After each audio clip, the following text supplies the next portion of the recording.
فإن طلقها فلا تحل له من بعد حتى تنكح زوجا غيره فإن طلقها فلا جناح عليهما أن يتراجعا إن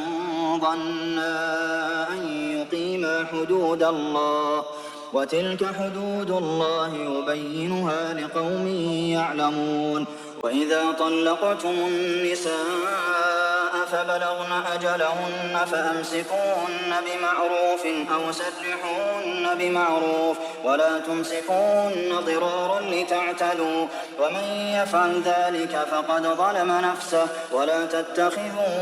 آيات الله هزوا واذكروا نعمة الله عليكم وما أنزل عليكم من الكتاب والحكمة يعظكم به واتقوا الله واعلموا أن الله بكل شيء عليم